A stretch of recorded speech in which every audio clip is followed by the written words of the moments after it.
അതിരപ്പള്ളിയിലെ തുമ്പിക്കൈയില്ലാത്ത കുട്ടിയാന വീണ്ടും ജനവാസ മേഖലയിലെത്തി. അമ്മയ്ക്കൊപ്പം റോഡിലൂടെ നടക്കുകയായിരുന്നു ആനക്കുട്ടി.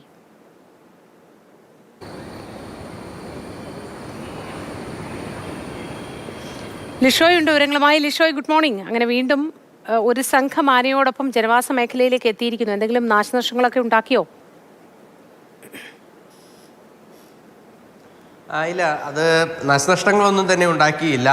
ഒരു ഇടവേളയ്ക്ക് ശേഷമാണ് ഈ തുമ്പിക്കൈയില്ലാത്ത കുട്ടിയാന ഈ മേഖലയിലേക്ക് എത്തുന്നത്. ഇന്നിപ്പോൾ സിനോഷ് അതിരപ്പള്ളിയാണ് ഈ ദൃശ്യങ്ങൾ പകർത്തിയത്. അതായത് വനമേഖലയിൽ നിന്നും റോഡ് ക്രോസ് ചെയ്ത് വീണ്ടും പത്തയാറ് മേഖലയിലാണ് ഈ ആന ഉണ്ടായിരുന്നത്. അവിടേക്ക് കടന്നു പോവുകയും ആ റോഡ് ക്രോസ് ചെയ്ത് കടന്നു പോവുകയാണ് ചെയ്തത്.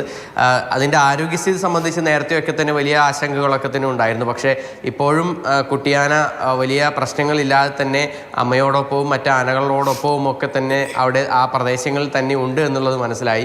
എന്തായാലും കുറേ നാളുകളായി ഈ ആനയെ കാണാതിരുന്ന് ഈ ജനവാസ മേഖലകളിൽ കണ്ടിരുന്നില്ല. എന്തായാലും വീണ്ടും ആന ഈ മേഖലയിലൊക്കെ ഉണ്ട് എന്നുള്ളത് ഇപ്പോൾ ഈ ദൃശ്യങ്ങൾ പുറത്തു വന്നതോടെയാണ് മനസ്സിലാകുന്നത്. എന്തായാലും മറ്റ് ആരോഗ്യ പ്രശ്നങ്ങൾ സംബന്ധിച്ചായിരുന്നു നേരത്തെ വനം വകുപ്പ് ഉദ്യോഗസ്ഥർ ഉൾപ്പെടെ നിരീക്ഷണമൊക്കെ തന്നെ നടത്തിയിരുന്നു.